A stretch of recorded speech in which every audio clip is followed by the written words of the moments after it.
Summer in Macon County doesn't just make you sweat, it sits on your chest like a wet wool blanket. You breathe it in, and it tastes like dirt, pine needles, and exhaust. The only thing louder than the cicadas screaming in the loblolly pines was the window AC unit in our living room, rattling loose in its frame, fighting a losing battle to keep the house below 80 degrees.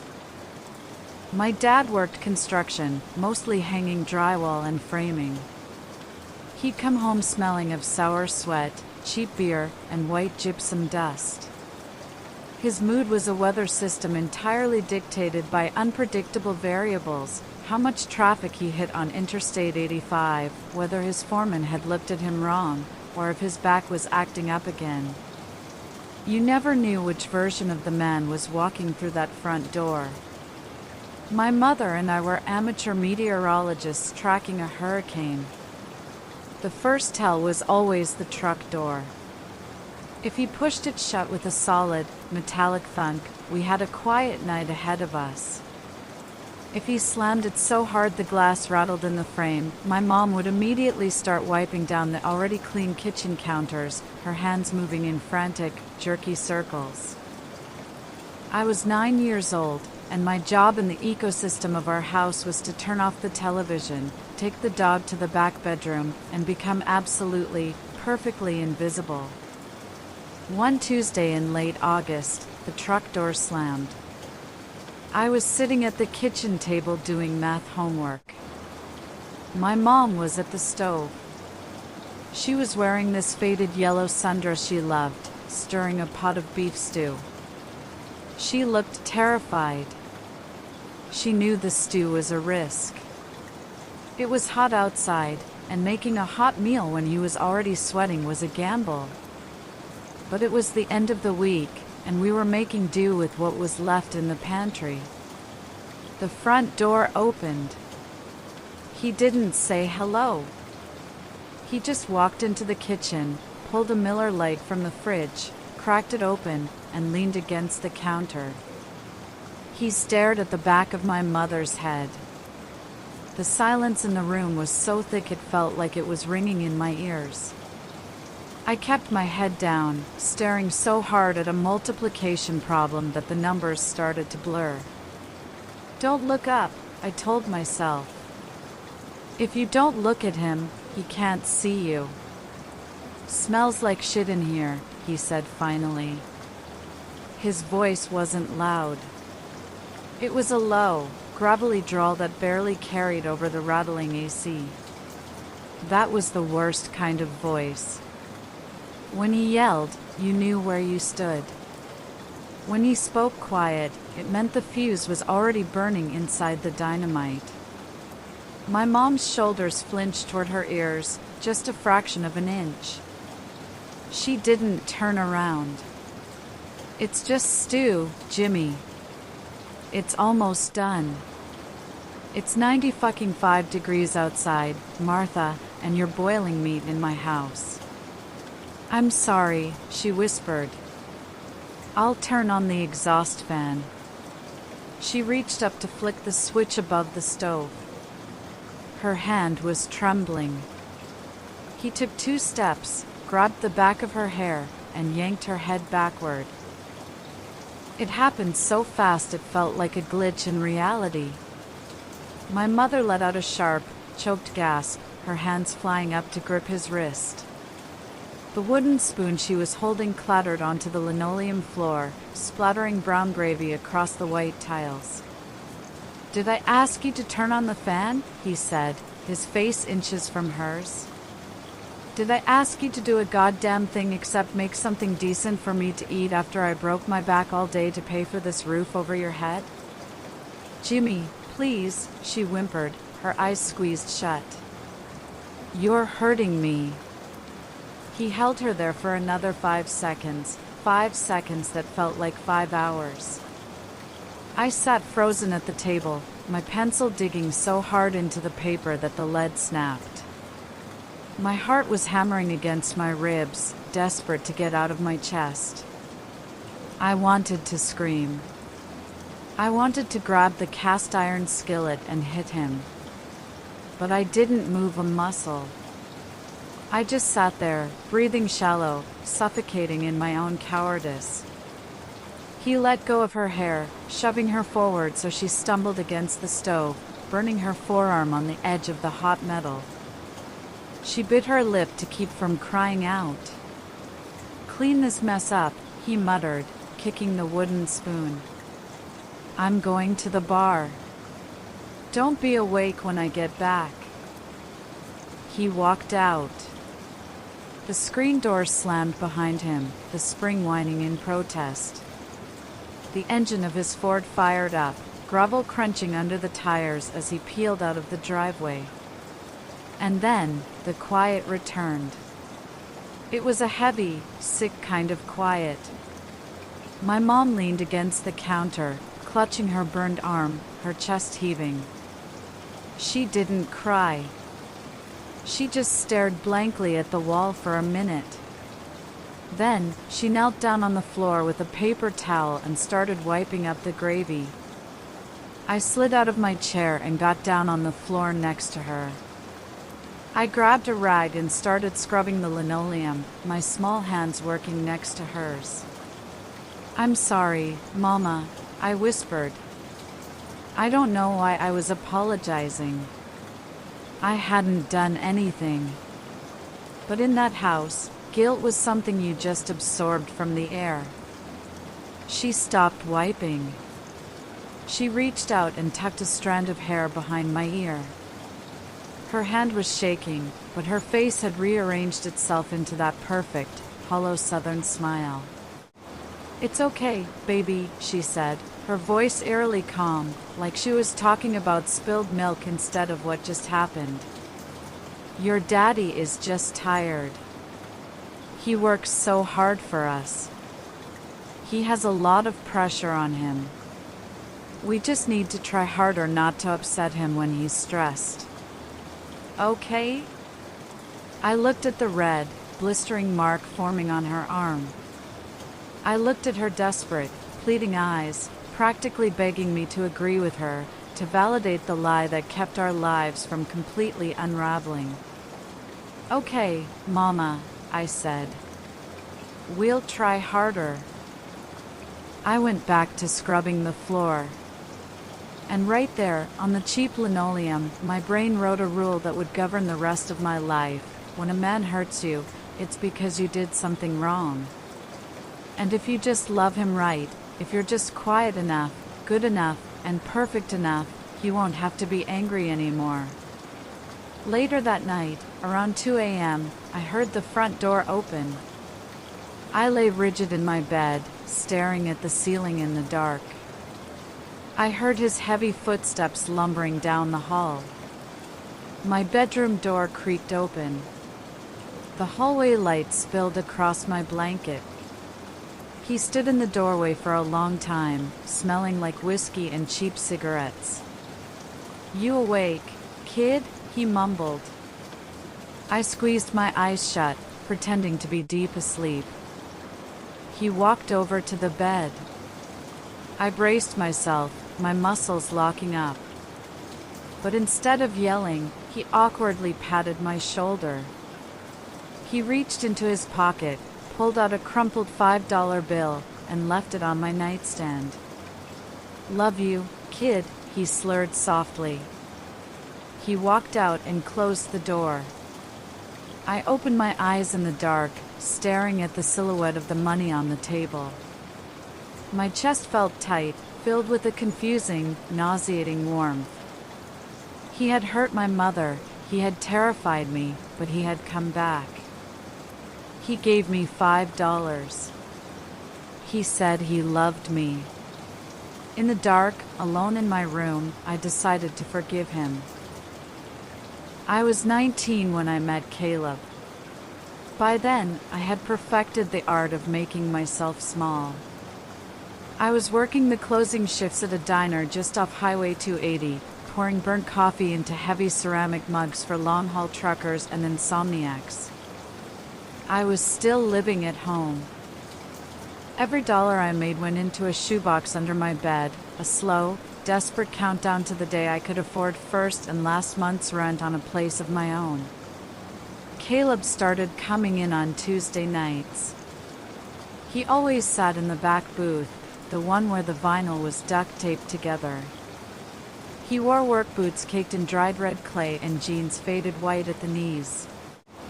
He had dark hair, a sharp jawline, and he always smelled like motor oil, sawdust, and Marlboro Reds. That smell hit me the first time I handed him a menu. It was the exact same smell that lingered in my father's truck. My stomach did a weird, involuntary flip. It wasn't fear, exactly. It was recognition. My brain registered him as something known, something native to my environment. He wasn't like the other guys who came in late. He didn't make gross jokes or leave his phone number written on napkins. He mostly just drank his coffee black, ate his cherry pie, and watched me. Not in a creepy way, but with a heavy, steady focus. When I talked to him, he gave me his full attention. He looked right into my eyes, making me feel like I was the only person in a room full of clattering dishes and buzzing neon signs. Nobody had ever really looked at me like that. At home, I was just a piece of furniture to be avoided. The shift happened about 3 weeks after he started becoming a regular. It was past midnight, and a guy 2 booths down, a guy who had clearly been drinking somewhere else before coming here to sober up, started getting loud. He kept grabbing at my apron strings every time I walked by, slurring about how I should get off work and show him around town. I was doing what my mother taught me, smiling the hollow smile, laughing it off, trying to de-escalate without bruising his ego. "I'm sorry, sir, I really have to get these tables bussed," I said, trying to pull away when he grabbed my wrist. His grip was tight. A spike of pure panic shot up my spine. Suddenly, Caleb was standing there. I hadn't even heard him get up. He didn't yell. He didn't make a scene. He just placed one large, calloused hand on the drunk guy's shoulder and leaned down. "The lady told you she has work to do," Caleb said. His voice was low, a quiet, grovelly rumble that barely carried over the jukebox. It was the exact same register my father used right before a plate went flying against a wall. It was the voice of a man who didn't need to shout to be dangerous. The drunk guy looked up, saw the dead-eyed stare Caleb was giving him, and let go of my wrist immediately. He threw a $5 bill on the table, muttered some half-hearted bull's asterisk under his breath, and stumbled out the door. Caleb turned to me. His face softened instantly. "You okay, Ava?" I nodded, my chest heaving. "Yeah. Thank you. You shouldn't have to deal with garbage like that," he said softly. He reached out and gently touched the wrist where the man had grabbed me. His thumb brushed over my skin. "A girl like you, you deserve better than this place." I felt a rush of heat travel all the way up to my face. My heart hammered against my ribs, but this time it wasn't panic. It was adrenaline.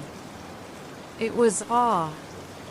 I had spent my entire life watching a man use his physical presence and quiet anger to terrorize me. Seeing Caleb use that exact same energy to protect me felt like a revelation. It felt like standing behind a shield. After that night, everything accelerated. Caleb waited in his truck in the parking lot until my shift ended at 2 a.m., just to make sure I got to my car safe. When my beat-up Honda Civic wouldn't start a week later, he popped the hood, diagnosed a bad alternator, bought the part with his own money, and spent 3 hours fixing it in the diner parking lot. "You don't have to pay me back," he told me, wiping grease off his hands with a rag. "I just like knowing you're driving something safe." It drives me crazy thinking about you breaking down on the highway by yourself. Nobody had ever worried about me before. My dad didn't even know what shift I worked. My mom was too exhausted trying to survive her own day to check my oil. Caleb's attention felt like a warm, heavy blanket. He started picking me up from the diner so I wouldn't have to drive tired. We'd sit in his truck for hours by the lake, just talking. I told him about the shoebox under my bed. I told him about the eggshells I walked on at home. I told him things I hadn't even told my own mother. He listened, his jaw tight with anger on my behalf. "Your old man is a coward," Caleb said one night, gripping the steering wheel so hard his knuckles turned white. "If I ever see him look at you wrong, I swear to God I'll break his F-king jaw." It was the most romantic thing anyone had ever said to me. A month later, the inevitable happened. I came home from work, exhausted, and accidentally let the screen door slam. My dad came out of the living room.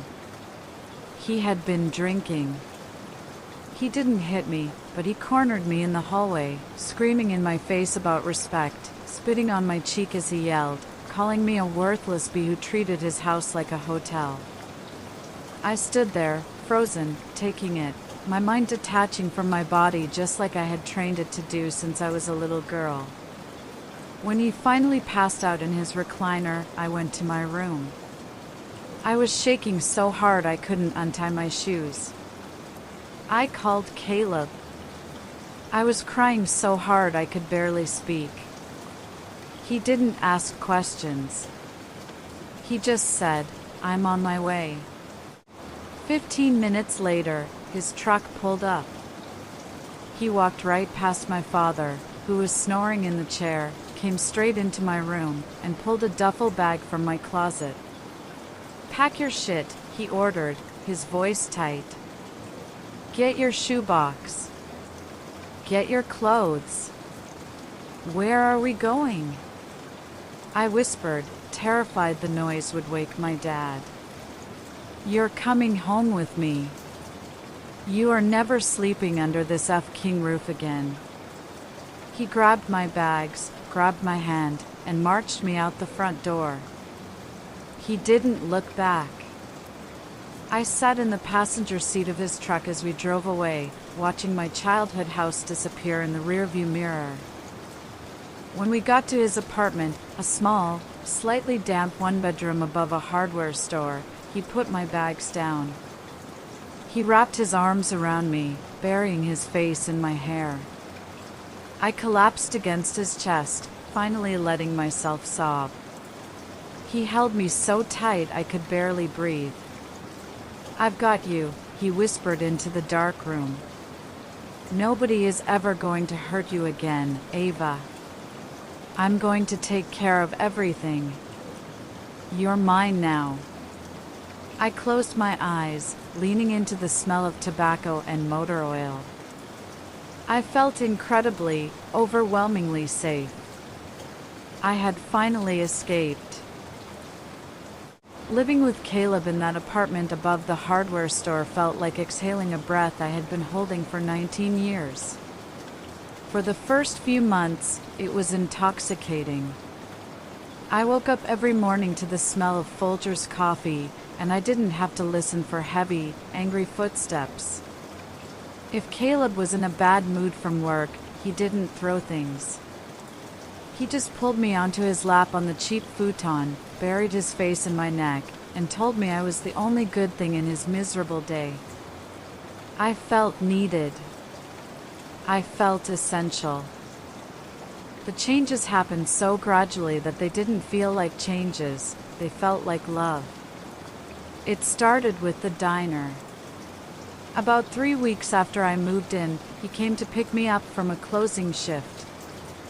I was exhausted, smelling like old fryer grease, my feet throbbing. As I climbed into his truck, he reached over, took my hand, and kissed my knuckles. "You're done there, Ava," he said quietly. I looked at him, confused. What do you mean? I mean, I'm making enough overtime at the lumber yard. I don't want my girl working until 2 in the morning, serving coffee to creeps and coming home dead on her feet. You don't need to do it anymore. I'm taking care of you. I cried on the way home. I thought he was rescuing me again. I gave my 2 weeks' notice the next day. I took my shoebox of money from under the bed and put it in our shared dresser drawer. I didn't need an escape fund anymore. I had arrived. Without the diner, my world shrank to the 4 walls of the apartment and the cab of his truck. I didn't mind it at first. I cleaned, I learned to cook the meals he liked, and I waited for him to come home. But then the summer heat started to break into a humid, sticky September, and the walls started feeling closer together. I was getting dressed to go to the grocery store one afternoon. I put on a pair of denim shorts and a white tank top. Caleb walked out of the bathroom, drying his hair with a towel. He stopped in the doorway, his eyes dropping from my face down to my legs, and then back up. His jaw tightened. You're not wearing that to Piggly Wiggly, are you? He asked. His voice wasn't angry, just tight. It's 90 degrees outside, Caleb. He walked over, grabbed the fabric of the tank top right at my waist, and pulled me flush against his chest. It's practically see-through in the sun, Ava. And those shorts. I don't need every piece of shits in this town looking at what's mine. Change into some jeans. Please. For me. He kissed my forehead. It wasn't a demand, it was a plea.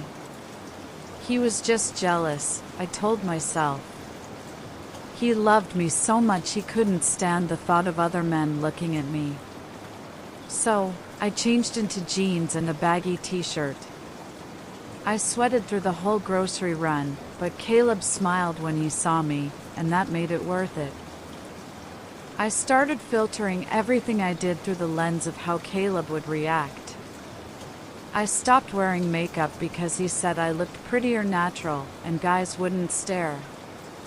I stopped returning calls from the few girls I knew from high school because Caleb would sigh and say, I just wanted to be you and me tonight. Why do we need anyone else? Then came the second Tuesday in October. I had walked down to the post office on Main Street to mail a birthday card to my aunt. The bell on the door chimed as I walked in, and I got in line. Ava? Ava Hayes? I turned around. It was Daniel. We had sat next to each other in sophomore biology. He was wearing a local community college hoodie and holding a stack of envelopes. Daniel, hey, I smiled, genuinely surprised. How have you been? Good, just helping my dad with his plumbing business while I take night classes, he said, stepping out of line to stand near me. I haven't seen you around. You still working at the diner? No, I quit a few months ago. Just taking some time. We talked for maybe 3 minutes. Just harmless, empty small talk about town gossip and old teachers. When I finished buying my stamps, I waved goodbye to him, pushed the glass door open, and stepped out onto the sidewalk. My stomach plummeted straight into the concrete. Caleb's silver Silverado was parked directly across the street at the gas station. He wasn't pumping gas. He was just sitting in the driver's seat, both hands gripping the steering wheel, staring dead at me through the windshield. The heat drained completely out of my face. My heart started that familiar, frantic hammering against my ribs. It was the exact same biological response I used to have when my father's truck door slammed too hard. I crossed the street, my legs feeling like lead, and opened the passenger door. I climbed in. Caleb didn't look at me. He kept his eyes locked straight ahead on the brick wall of the post office. The engine was running, but he didn't put it in gear. The silence in the cab was deafening. "Hey," I said, my voice shaking just a little. I was just mailing Aunt Sarah's card. Who the F was that? His voice was barely a whisper. The gravelly, quiet voice. The dangerous one. That was Daniel. We went to high school together. He was just asking if I still worked at the diner. Caleb shifted the truck into drive so hard the transmission clunked. He slammed his foot on the gas, tires screeching out of the parking lot. He drove the 3 miles back to our apartment in terrifying, suffocating silence. He ran a red light. He took the corner so fast I had to grab the door handle to keep from sliding. I didn't say a word. I knew better than to speak when the storm was gathering. When we got to the apartment, he walked up the metal stairs ahead of me. He unlocked the door, walked inside, and waited for me to step through. The second I cleared the threshold, he slammed the door shut and threw the deadbolt. The heavy metallic click echoed in the small room. I backed up until my shoulders hit the kitchen counter.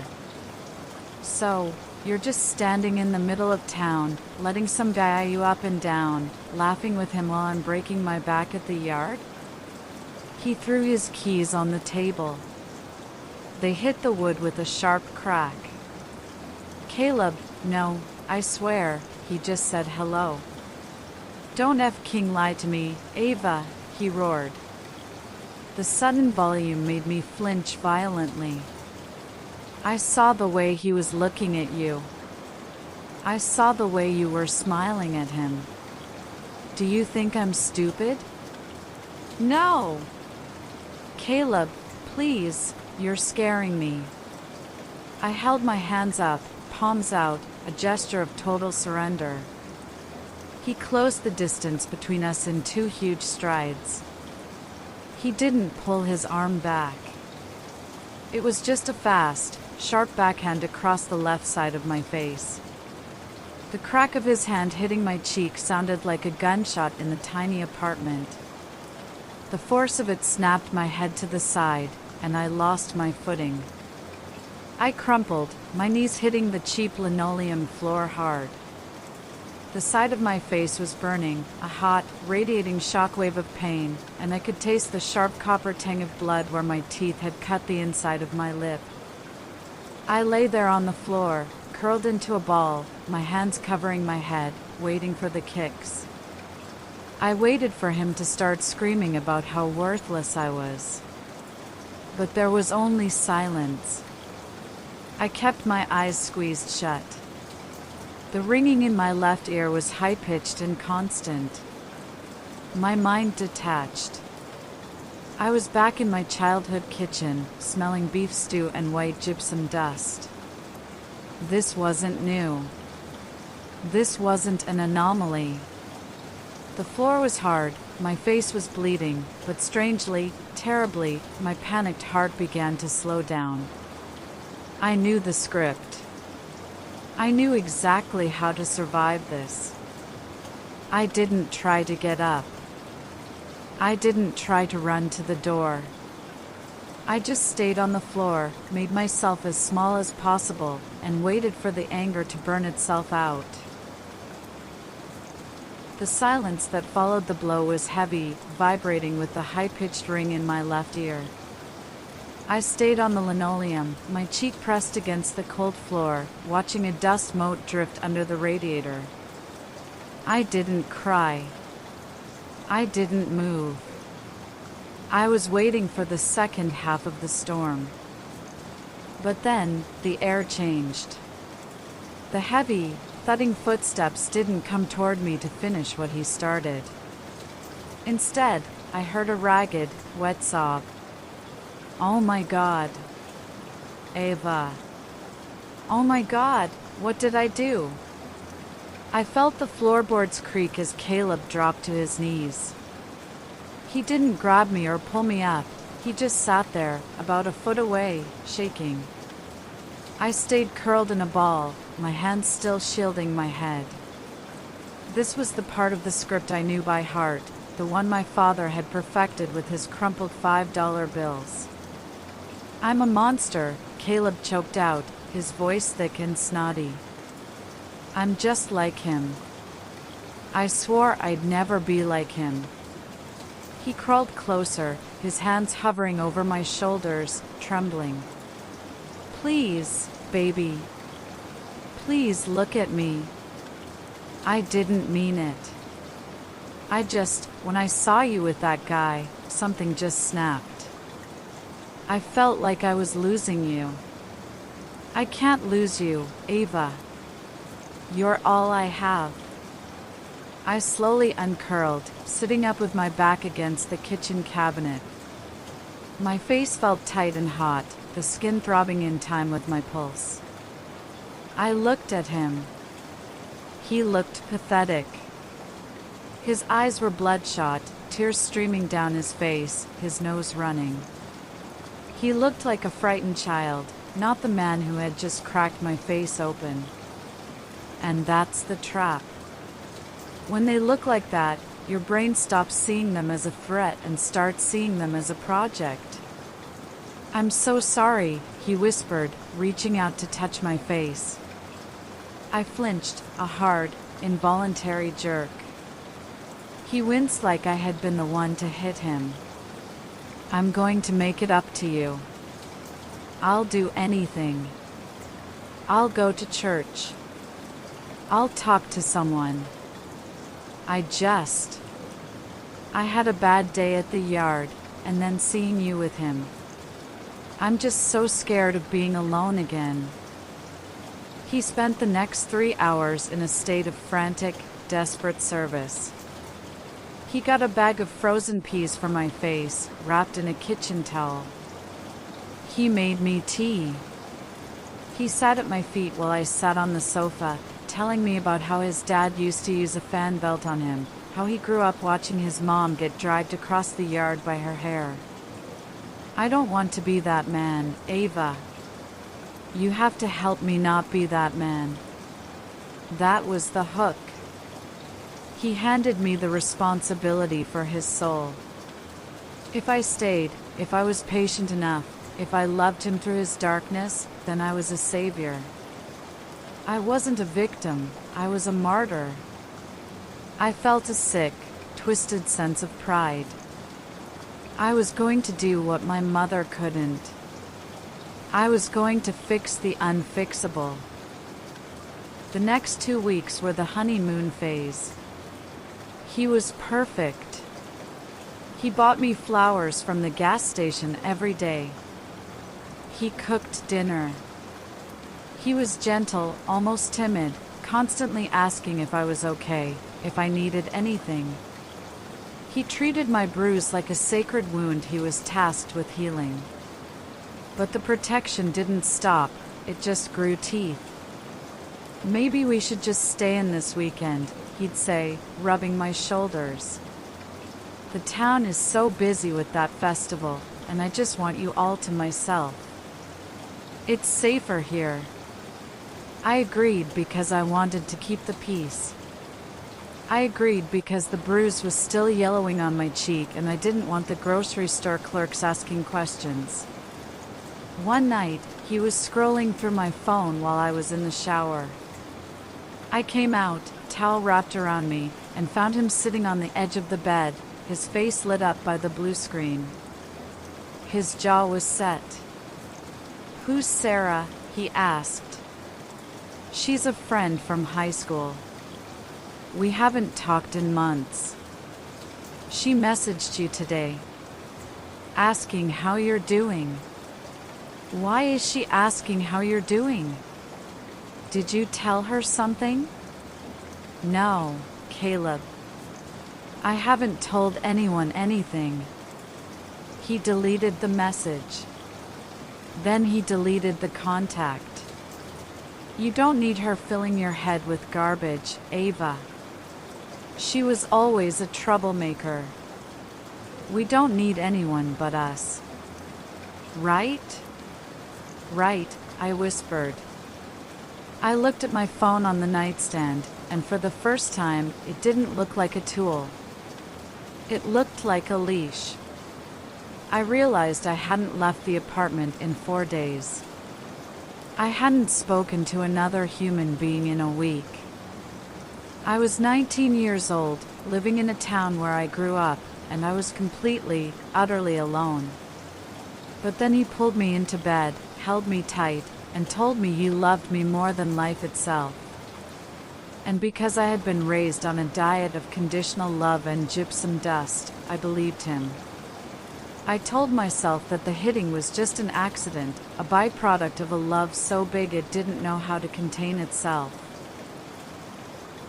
By November, the stifling heat of the Alabama summer had bled into a damp, bone-chilling cold that the apartment's cheap insulation couldn't keep out. We bought a space heater that rattled like a lawnmower, and we huddled around it on the futon. To anyone looking through the window, we probably looked like a picture of domestic bliss. Two young kids making it work. But inside those walls, the air was entirely breathable or suffocating, depending strictly on the sound of Caleb's boots on the metal stairs at 5:30 p.m. The isolation had become total. I didn't have a car, I didn't have a job, and my phone was basically a brick that only received texts from him. I had convinced myself this was peace. I didn't have to deal with my father's unpredictable rage anymore. I only had to manage Caleb's. And Caleb, I told myself, was manageable as long as I was perfect. It fell apart on a Friday over something so stupid I can hardly believe it was the catalyst. He came home smelling heavily of cheap draft beer instead of sawdust. That was the first red flag. The second was the way he dropped his lunch cooler on the counter. It didn't thud, he slammed it. I was at the stove, making meatloaf, immediately stiffening. F. King Gary gave the foreman job to that idiot kid from Opelika, Caleb said, not as a greeting, but as an indictment. He kicked his work boots off, sending one flying against the baseboard. I'm sorry, baby, I said softly, keeping my back to him, stirring instant mashed potatoes with mechanical precision. You work harder than anyone there. It's not fair. Don't patronize me, Ava, he snapped. The hostility in his voice was like a match striking in a dark room. I stopped stirring. I didn't say anything. Silence was usually the safest bet. He walked up behind me. I could feel the heat radiating off him, smell the sour beer on his breath. I said, don't patronize me. You think I'm a joke, don't you? Just like everyone else in this F. King town. Just a dumb grunt who can't even get a bump to foreman. I don't think that at all, I whispered, gripping the edge of the counter. I think you're... He grabbed my shoulder and spun me around so hard my hips slammed into the drawer handle. Look at me when I'm talking to you, he yelled. I looked up. His eyes were wild, dilated, searching for a fight. He didn't just want to be angry, he wanted me to bleed with him. He looked past me to the stove, grabbed the aluminum pot of potatoes, and hurled it across the kitchen. It hit the drywall with a wet, heavy smack, splattering scalding hot food across the peeling wallpaper and shattering the cheap clock we hung over the table. I flinched, throwing my hands over my face, waiting for the blow. Clean it up, he spat, his chest heaving. He turned and kicked a kitchen chair out of his way. It toppled over, taking a glass lamp off the end table with it. The bulb popped loudly, and glass rained over the carpet. He was screaming now, pacing the tiny living room, tearing his work shirt off, shouting about how the world owed him, how I owed him, how he was carrying all the weight. I was on my hands and knees in the kitchen, trembling, grabbing handfuls of hot potatoes with bare hands, just trying to make the mess disappear. Then, over the sound of his shouting, we both heard it. Knock. Knock. Knock. Heavy, authoritative fists on the front door. Macon County Sheriff's Office. Open the door. The transformation was instantaneous and terrifying. Caleb froze mid-stride. The rage drained from his face, replaced immediately by stark, panicked terror. He looked like a cornered animal. He looked at the door, then down at me on the floor. He rushed over to me, dropping to his knees in the glass and spilled food. He grabbed my wrists, pulling my hands away from my chest. "Ava, please," he whispered frantically, his eyes begging. The monster was gone, the scared little boy was back. "Please don't let them take me. They'll ruin my life. I'll lose my job. Please. I didn't touch you. Tell them I didn't touch you. Knock. Knock. Knock. Police. Open up, or we're coming in." "Okay," I breathed, my heart hammering in my throat. "Okay, get in the bedroom. Just stay quiet." He scrambled up and practically ran into the bedroom, shutting the door softly. I stood up. I wiped my dirty hands on my jeans. I walked over to the mirror by the door, smoothed my hair, and wiped a smear of potato off my cheek. I took a deep breath, pasting on the exact same expression I had watched my mother wear for 2 decades. The polite, impenetrable Southern mask. I unlocked the deadbolt and opened the door just a crack, leaving the chain on. 2 officers were standing on the landing, their hands resting cautiously on their duty belts. The blue and red lights from their cruiser were strobing against the trees across the street. "Evening, ma'am," the older officer said, his eyes scanning the sliver of the apartment he could see behind me. "We got a call about a disturbance." Some shouting, sound of breaking glass. "Is everything all right in here?" I offered a small, embarrassed smile. My voice didn't shake. "I'm so sorry, officers. Everything is perfectly fine. My boyfriend and I were just trying to move a bookshelf, and it tipped over. Broke a lamp and scared the life out of us. We were yelling at each other about who dropped their end." The younger officer leaned in slightly, trying to look past my shoulder. "You sure about that, miss? The neighbors said it sounded pretty violent." "Just clumsiness, I promise," I said, keeping my tone light, almost apologetic for wasting their time. "We're cleaning it up right now. I'm sorry if we woke anyone." The older officer stared at me for a long, heavy moment. He knew. I could see it in his eyes. He saw the way I was standing, blocking the view. He knew the script just as well as I did. But in this part of the country, unless there was blood on the floor or someone asking for help, you respected the threshold. "All right, ma'am. Keep the noise down," he finally said, tipping his hat slightly. "Have a good night." "Thank you, officers. You stay safe." I closed the door. I locked the deadbolt. I stood in the entryway listening to their heavy boots go back down the metal stairs, followed by the sound of their cruiser pulling away. Caleb crept out of the bedroom. He looked at me with pure reverence. He walked over, wrapped his arms around me, and buried his face in my neck. "Thank you," he cried softly. "Thank you, baby. You saved me. You're the only one who protects me." I stood perfectly still, letting him hold me. I stared at the broken glass on the carpet. I didn't feel like a savior. I felt a cold, hollow sickness settle deep in my stomach. I had just lied to the police. I had protected the man who was destroying me.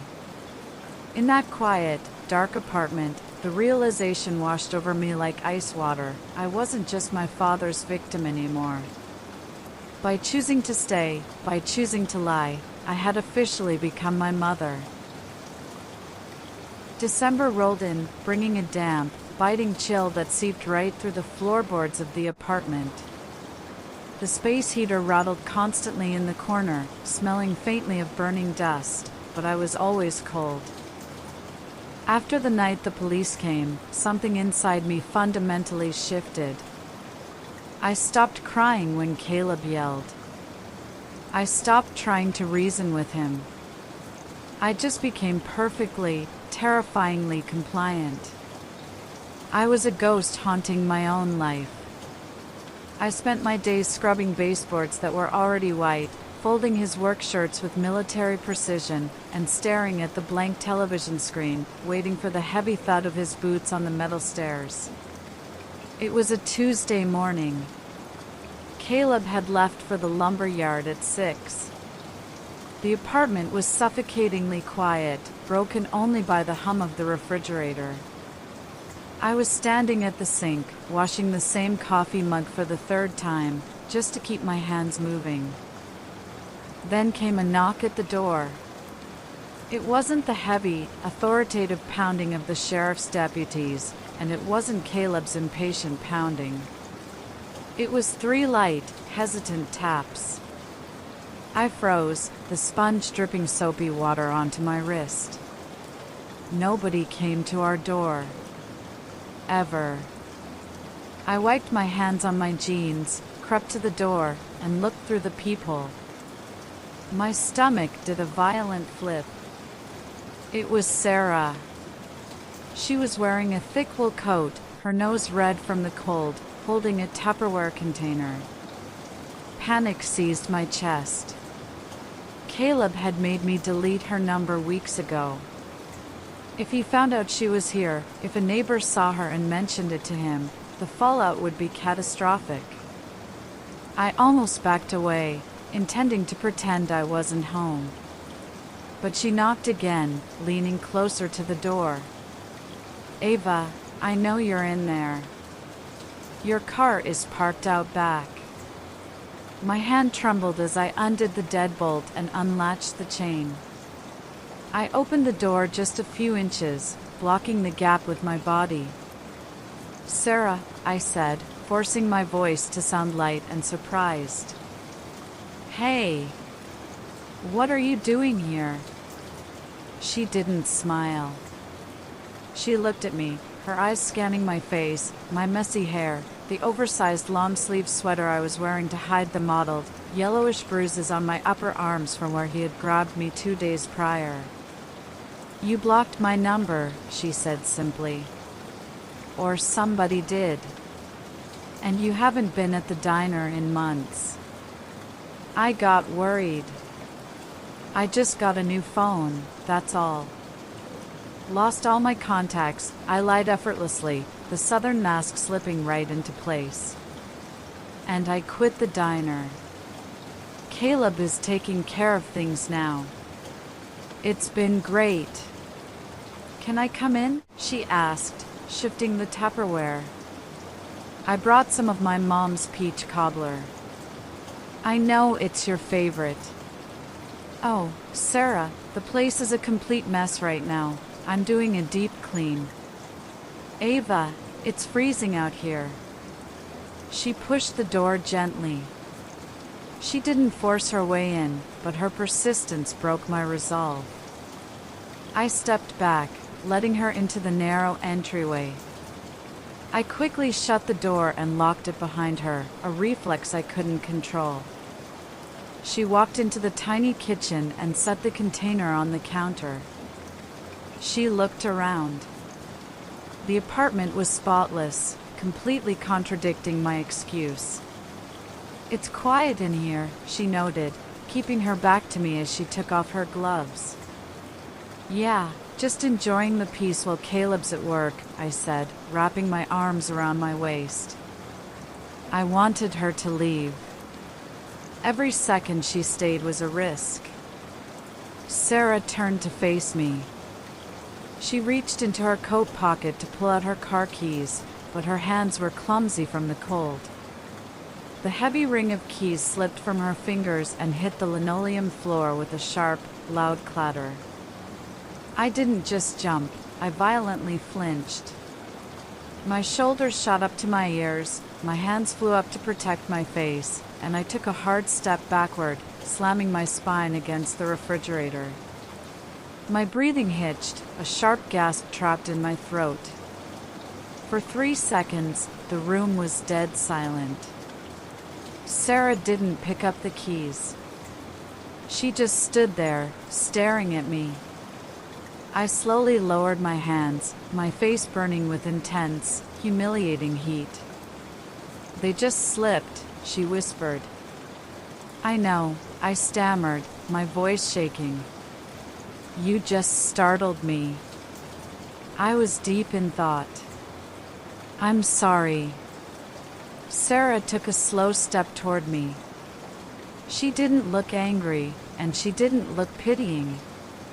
She looked heartbroken. "Ava," she said, her voice dropping to a low, steady register. "Pull your sleeves up." "What?" "No, I'm cold." "Ava, please." I shook my head, pressing myself harder against the fridge. "Sarah, you need to leave. Caleb comes home for lunch sometimes, and he doesn't like unexpected guests. He's very private." She didn't listen. She closed the distance between us, reached out, and gently took my left wrist. I flinched again, but she didn't let go. With her other hand, she slowly pushed the thick wool of my sweater up past my elbow. There it was. A ring of dark purple and sickly yellow fingerprints stamped perfectly into my pale skin. I tried to pull my arm away, desperate to cover it up, desperate to find an excuse.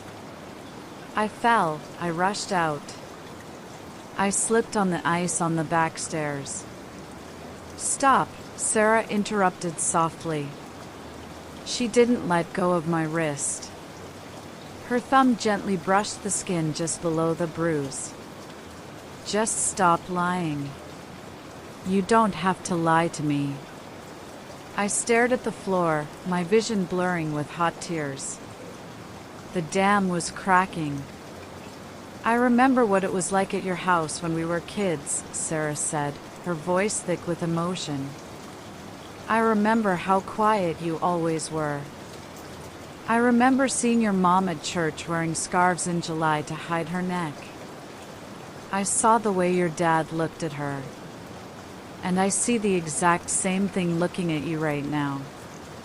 You don't understand," I sobbed, the tears finally spilling over. "He's not like my dad. He has a lot of trauma, Sarah. He had a terrible childhood. He gets scared, and he doesn't know how to handle it. He cries so hard afterward. He really loves me. I'm the only one who understands him." Sarah dropped my wrist. She took my face in both her hands, forcing me to look her in the eyes. "Ava, listen to me," she said fiercely. You cannot fix a broken man by letting him break you. The words hit me like a physical blow. The air rushed out of my lungs. He is using his pain as an excuse to cause yours, she continued, her thumbs wiping the tears off my cheeks. This isn't love. It's a hostage situation. And if you stay, you are going to end up exactly like your mother. Is that what you want? To be a ghost before you're even 25? I couldn't speak. I just shook my head, my shoulders heaving with ugly, silent sobs.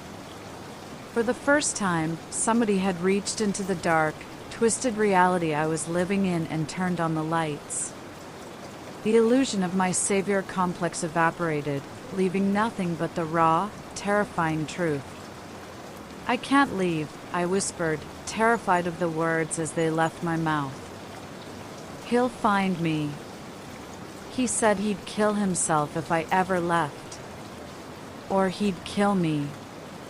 He's at work right now, Sarah said firmly, stepping back and picking up her keys. She didn't ask me what I wanted to do, she made the decision for me, because she knew I was entirely incapable of making it myself. Go get whatever you can carry in one bag, she commanded. We're leaving. Right now. I didn't argue. The sheer force of her certainty overrode my paralysis. I felt like a sleepwalker who had suddenly been jolted awake while standing on the edge of a cliff. Leaving didn't look like it does in the movies. There was no dramatic music, no slow-motion look back at the apartment, no profound sense of triumph. It was clumsy, frantic, and deeply humiliating. My hands were shaking so violently I couldn't work the zipper on the cheap canvas duffel bag I pulled from the closet. I didn't pack the clothes Caleb bought me. I packed the faded jeans from my diner days, a few sweaters, my toothbrush, and my birth certificate. I dropped to my knees, reached under the bed, and pulled out the dusty shoebox. The diner tips were still there, the escape fund I thought I didn't need anymore. Sarah stood by the front door, acting as a lookout. 2 minutes, Ava. Don't think about it, just grab what you need to survive. I walked into the living room. I looked at the coffee table where he had laid his head in my lap and cried. I looked at the wall where the potatoes had stained the wallpaper just days ago. A sick, twisting wave of guilt washed over me. What is he going to do when he comes home to an empty apartment? He's going to think it's his fault. He's going to fall apart. The trauma bond is a terrifying drug. Even as I was running for my life, my brain was wired to worry about the feelings of the man I was running from. Ava. Let's go. I followed her out the door. I didn't lock it. I walked down the metal stairs, my legs feeling entirely numb, like they didn't belong to my body. The freezing December air hit my lungs, but I couldn't catch a full breath. I got into the passenger seat of Sarah's battered Honda Civic. She locked the doors, put it in drive, and we pulled out of the parking lot. As we drove through town, my eyes were glued to the passenger side mirror. Every time a silver Silverado appeared in the distance, my heart stopped beating. I expected Caleb to materialize at the next intersection, to run us off the road, to drag me out of the car by my hair. But he didn't. We merged onto Interstate 65 North, and the familiar pine trees of Macon County began to blur past us. We drove in silence for 50 miles. The heater was blasting, but I couldn't stop shivering. My phone, sitting in the cup holder, buzzed. Caleb. It buzzed again. And again. Then, a text message lit up the screen. "Hey baby, getting off early today. Bringing home Chinese. Love you." A sob tore out of my throat, loud and ugly. It wasn't relief. It was grief. I was mourning the illusion. I was mourning the boy I thought he was, the boy he pretended to be on the good days. Sarah reached over, picked up the phone, rolled her window down an inch, and without a word, pushed the phone through the gap. I watched it bounce off the asphalt in the rearview mirror and shatter on the highway. I didn't try to stop her. It was the only way. We didn't stop until we crossed the state line into Tennessee. Sarah's aunt lived in a small town outside of Nashville, and that was where we were headed. There was no grand plan. There was just a spare bedroom, a locked door, and distance. That night, lying in a strange bed in a strange house, the silence was deafening. I didn't have to listen for heavy boots. I didn't have to monitor the tone of anyone's voice. For the first time in my life, I was completely safe. But here is the ugly, honest truth they don't tell you about leaving. Freedom doesn't feel good at first. It feels like agonizing withdrawal. I lay there in the dark, my mind racing, fighting the urge to find a phone and call him. I felt a desperate, clawing need to make sure he was okay, to apologize for leaving, to go back to the familiar chaos because the quiet was so terrifyingly new. Healing is not a clean, upward trajectory. It is messy. There were days I woke up missing him so fiercely it made my chest ache. There were months of intensive therapy just to unlearn the instinct to flinch when someone dropped a set of keys. I had to learn that peace isn't supposed to be boring. Peace is supposed to be the baseline. I had to grieve the fact that I spent my childhood trying to save my father, and my early adulthood trying to save Caleb, only to realize I was the one drowning the whole time. I don't know where Caleb is today. I don't know if he ever got help, or if he just found another girl with a quiet voice and a history of walking on eggshells. I have to live with the fact that it is no longer my responsibility to know. If you are reading this, and any part of my story sounds like your life, I need you to listen to me. If you are walking on tiptoes in your own home, if you are calculating the exact tone of your voice to avoid setting him off, if you are constantly staring at the floor, apologizing for things you didn't do, and convincing yourself that his tears after he hurts you are proof of his love, you are in danger. You cannot love the violence out of a man. You cannot be the medicine for someone else's trauma while they use you as a punching bag. They will use their sad childhood, their abusive father, their tough day at work as a shield, but it is a lie. It is a manipulation tactic designed to keep you trapped in the role of the fixer so they never have to take accountability for being the monster. It is going to be the hardest thing you ever do, and you will feel like you are tearing your own heart out when you leave. You will doubt yourself. You will think, but when he's good, he's so good. Do not stay for the good days. The good days are just the bait they use to keep you around for the bad ones. Pack a bag. Leave your phone behind. Ask a friend, a coworker, or a stranger for help. Do not tell him you are leaving. Just run. The unknown is terrifying, yes, but I promise you, the quiet on the other side of that door is worth fighting for. You do not exist to be a casualty of someone else's unhealed wounds. Walk out the door. Keep driving. And never, ever look back in the rearview mirror.